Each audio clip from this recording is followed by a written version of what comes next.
চলমান কোটা আন্দোলনকে আপনি কিভাবে দেখছেন?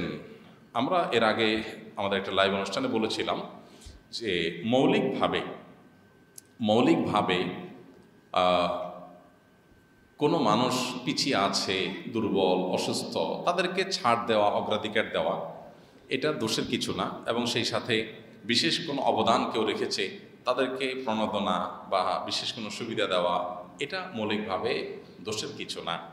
কিন্তু এটা যদি মাত্রা ছাড়িয়ে যায়, এটা যদি দেখা যায় যে 10 জন মানুষ কোনো একটা কাজে তাদের অবদান আছে, অথবা 20 জন মানুষ তারা পিছিয়ে থাকার কারণে তাদেরকে অগ্রাধিকার দেওয়া হবে, এরকম যদি নিয়ম থাকে কোনো সমাজে, আবার সাধারণ জনগোষ্ঠীর যে রেশিও বা পরিমাণ, ওইটার সাথে কম্পেয়ার করলে যদি এই কোটাটা পরিমাণে বেশি হয়, তো অবশ্যই সেটা সংস্কার করা উচিত, এবং অতিরিক্ত কোটা সেক্ষেত্রে অন্যায় হতে পারে। এই সমস্ত ক্ষেত্রে আমাদের দেশে সাধারণত রাজনৈতিক বিবেচনাতে ডিসিশন নেওয়া হয়, মানুষের স্বার্থ সাধারণত বিবেচনা করা হয় না। এটা খুবই দুঃখজনক এবং বেদনাদায়ক অধ্যায়।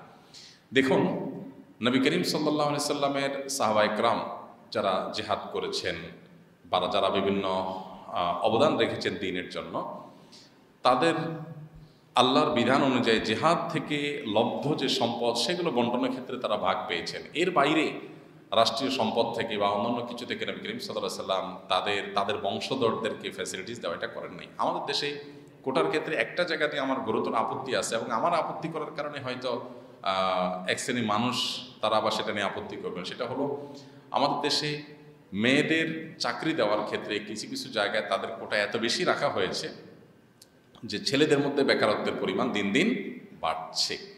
এই যে আপনার নার্সিং পেশা মেয়েদের কোটা অনেক বেশি, যার কারণে ছেলেরা চাইলেও এখানে রোগীদের সেবার কাজে আসতে পারছে না। মেয়েদের তারা দিনদারিতার মধ্যে থেকে তারা কাজ করতে পারে, তাদেরকে সুযোগ দেওয়া উচিত, তাদের জন্য এই সমস্ত কাজের ক্ষেত্রে ফ্যাসিলিটিস দেওয়া উচিত। শুধু কোটা না, ওখানে মেয়েদেরকেই একমাত্র অ্যাক্সেস দেওয়া উচিত, ছেলেদের দেওয়া উচিত না। যেমন মেয়েদের যেখানে সার্ভিস হবে, এরকম জায়গায় মেয়েরাই শুধু অ্যাক্সেস পাবে। তো এটা ইসলামের কথা বলে, ইসলাম এই কথা বলে, এখানে পুরুষদের অ্যাক্সেস দেওয়াই উচিত না। এখন দেখা যায় উল্টা করে ফেলানো হয়। তো এই কাজগুলো অনুচিত। বিশেষ করে মেয়েদেরকে অতিরিক্ত কোটা দিতে গিয়ে দেখা যায় পুরুষদের মধ্যে, ছেলেদের মধ্যে শত শত হাজার হাজার যুবক তারা রাস্তা রাস্তায় ঘুরছে, তাদের কোনো কর্মসংস্থান হচ্ছে না।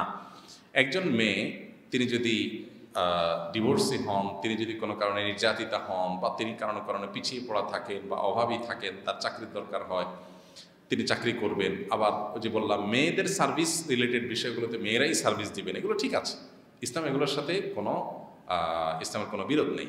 কিন্তু যেখানে জেনারেল জগৎ, সেখানে আপনি কোটা করে করে ছেলেদেরকে আপনার পিছিয়ে রাখবেন, তো এই ছেলেরা কী করবে? তারা সন্ত্রাসের দিকে যাবে, মাদকের দিকে যাবে।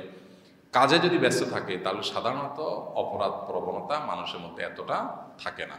তো এই জন্য কোটার ক্ষেত্রে সংস্কার জরুরি হয়ে পড়ে, যদি কোটা এই অযৌক্তিক রেশিওতে থাকে অবশ্যই। বাকি মৌলিকভাবে তো এটা দোষে কিছু না।